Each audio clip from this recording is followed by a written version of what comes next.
নমস্কার। ব্রহ্ম গল্পমালায় সকল শ্রোতা বন্ধুদের জানাই স্বাগত। আপনাদের সাথে আমি ব্রহ্ম মাইতি। আজ শোনাতে চলেছি সাহিত্যিক অমিতাভ পালের লেখা হাসির গল্প অঘাচোর বঘা ডাকাত। অঙ্কনে দিলীপ দাস, গল্প পাঠে আমি ব্রহ্ম মাইতি। শোনাতে চলেছে আজকের গল্প অঘাচোর বঘা ডাকাত।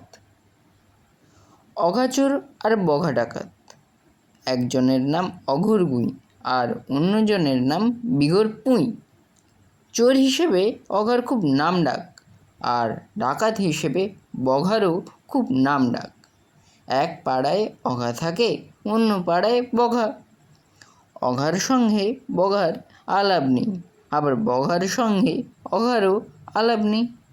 অঘা ভাবে নামডাক তার বেশি, তাই বঘার উচিত যেচে এসে তার সাথে আলাপ করা। আগ বাড়িয়ে আলাপ করতে অঘা বঘার বাড়িতে যায় না, বঘাও অঘার বাড়িতে আসে না। অঘা ও বঘার আলাপও তাই হয়ে ওঠে না। একদিন অঘা গেল শহরের বেপাড়ায় চুরি করতে। অঘা শীত কেটে চুরি করার মতো ছিচকে চোর নয়, রীতিমতো পাকা চোর।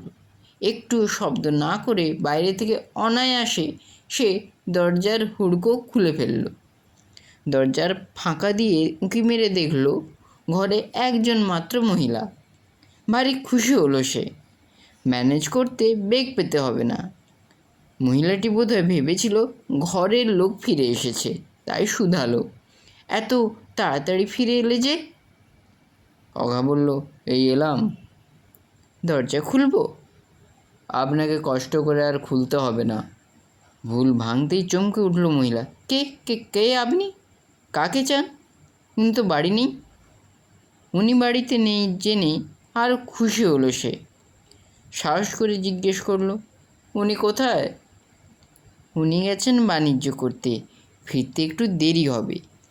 মহিলা যে তার আসল উদ্দেশ্য ধরতে পারেনি বুঝতে পারল অঘা। একটু খেলিয়ে কাজ হাসিল করার মতলব তার। নেই যখন আমি তবে আসি। অঘা এমন ভাব করলো যেন সে এখনই চলে যাবে। মহিলা বলল, সে হবে না, আপনার এখন যাওয়া হবে না। আপনি যে খুব গুণী লোক সে আপনার হাতের কাজ দেখেই বুঝেছি। সাড়া নেই, শব্দ নেই, বাইরে থেকে খুট করে খুলে ফেললেন দরজাটা। এমন গুণী লোকের দেখা সহজে পাওয়া যায় না। পেয়েছি যখন সহজে ছাড়ছি না। ভালো করে বসে দুটো গল্প গাছা করুন। গল্প করতে করতে উনি এসে পড়বেন। আপনাকে দেখলে খুব খুশি হবেন উনি। অগত্যা তাকে বসতে হলো। মহিলা রান্নাঘরে গিয়ে চা বানিয়ে আনলো। চায়ে চুমুক দেবার ফাঁকে মহিলা শুধালো, আপনাকে তো আগে কখনো দেখিনি, তা আপনার নাম? নাম? অঘা বিপাকে পড়ল। আসল নামটা কি ফাঁস করা ঠিক হবে? বলবো না করেও মুখ ফসকে বলে ফেলল, অঘা, মানে অঘোর গুঁই। নাম শুনেই তো মহিলা বিস্ময়ে থ মেরে গেলেন। ঘোর কাটতেই আনন্দে লাফিয়ে উঠলেন, হাতের কাজ দেখেই বুঝেছি আপনি যে সে লোক নন, কিন্তু আপনি যে স্বনামধন্য অঘোর গুঁই, মানে আমাদের অঘাটা ভাবতেও পারিনি। অঘা উসখুস করতে লাগলো। মুখে যাই বলুক, আসলে তো সে চুরি করতেই ঢুকেছে। মহিলাটি সাদা সিধে হলেও লোকটি যে সাদা সিধে হবে তার কোনো মানে নেই। আজ কপালে কী আছে কে জানে। মাঝরাতে ঘরের খিল খুলে গৃহস্থের বাড়িতে ঢোকার যে কী পরিণাম অঘা বিলক্ষণ তা জানে। অঘা যতবার কেটে পড়ার চেষ্টা করলো, সেই মহিলা ততবার সামনে এসে পথ আটকে দাঁড়ালো, যেতে দিল না তাকে। ভোর রাতে দরজায় কড়া নাড়ার শব্দ হতেই মহিলা দরজা খুলল। দেখবে এসো, আজ কে এসেছে আমাদের বাড়িতে?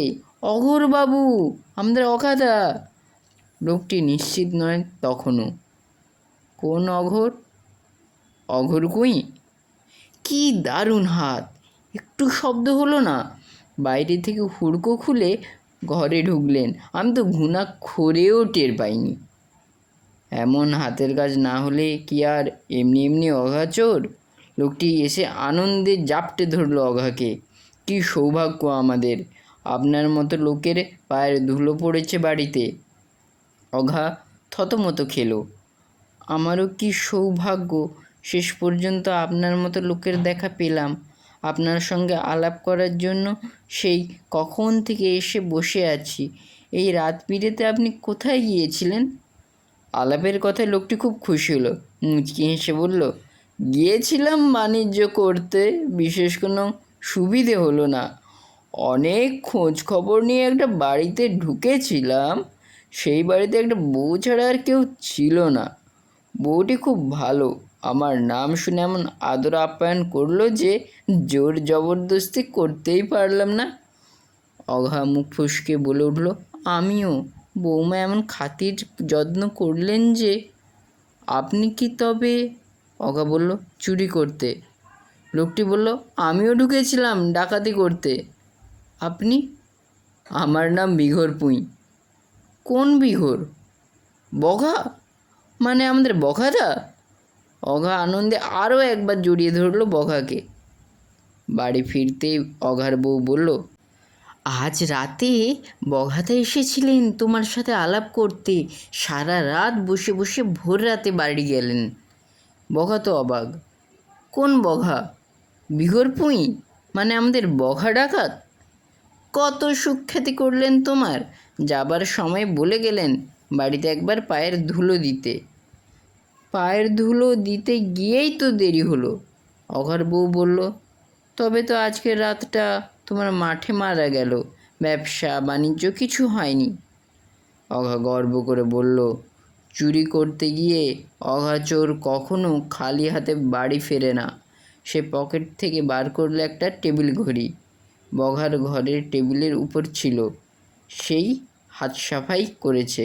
সহসা অঘার বউর খেয়াল হলো, ও মা, আমাদের ঘরের টেবিলের উপরও তো একটা ঘড়ি ছিল, ঘড়িটা গেল কোথায়? এ নিশ্চয়ই এ বগাধার কাজ। অঘা বলল, বাট বাড়ি। বঘার ঘড়িটা কোন ফাঁকে যে অঘা হাত সাফাই করেছে বঘার বউ বুঝতে পারেনি।